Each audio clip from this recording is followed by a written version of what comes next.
After coming through the college all-stars and training with the national team, did you ever think you'd have the opportunity to play in the Olympics for a medal?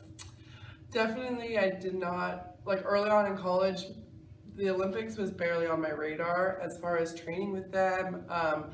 I I didn't even like consider it because I didn't think it was a possibility. As college wore on and I started playing better, and I went on the Pac-12 tour to China, and then started training with the national team following my senior season.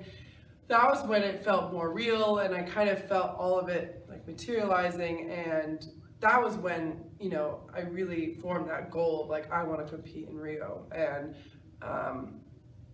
I don't know if I would say I was like surprised with the rosters. I was encouraged and just like continued and stayed hungry. And I think that was what helped me. And I didn't try and like be too shocked of like, oh, I'm doing well. Like I just kind of tried to stay the course. Describe your experience in winning the bronze medal at the 2016 Olympics. Yeah, that's another hard question.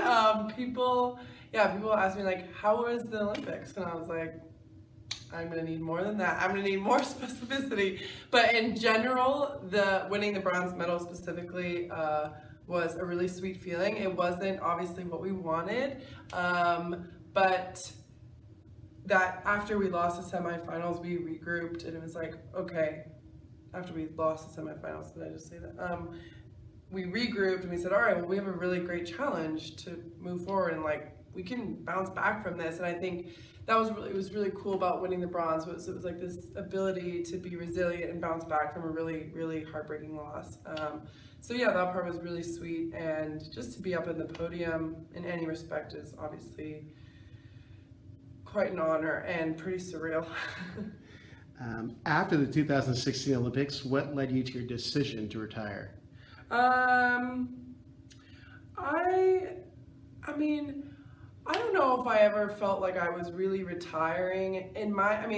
People had to chalk it up as like, oh, she's retiring, she's gone. But in a way, I kind of felt like I was more taking a break and like a trial of like seeing how it was without it. And for a while I was like, yeah, you know what, that's it for me. And like I applied to schools, and I was part of a 3-year program in graduate school. But yeah, I think for me, I don't know if I had enough perspective then. I think I kind of took the sport for granted a little bit. Like coming from college, it was like, yeah, I play volleyball, that's just what I do. I didn't consider like everything it had given me and all the like fulfillment it really gave me in life. I don't think I really realized that until I didn't have it anymore. During your retirement, what was your main focus? So my main focus was I was in school at USC in a master's program. It was in landscape architecture.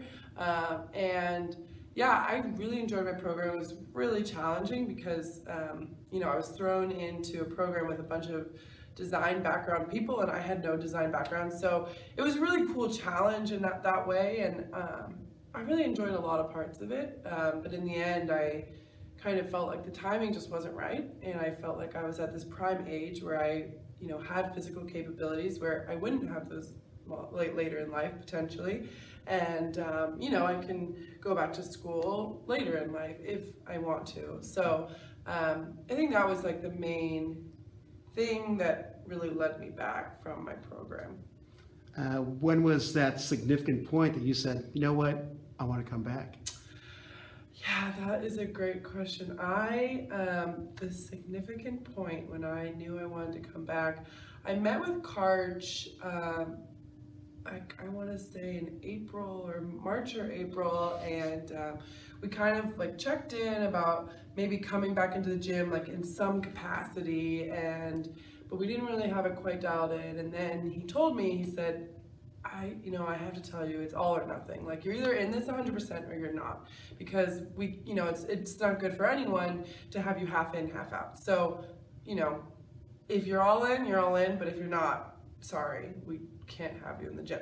So that was like a big turning point for me, because it was when I realized like, oh wow, like if I can't have it at all, I really want to be back in there. Like I want And it took a while. Like I waited for school to kind of wind down, and then as I was studying for my finals was when I met with Karsta again, and we met on several occasions, like 3 days in a row. We spoke at great length about my return, and yeah, that was obviously like the turning point. But I would say it was like about a month and a half before when I spoke to him where I felt this deep sense of like, ooh, I'm really missing this. Like, is this for me? And so kind of considered it for like a month and a half.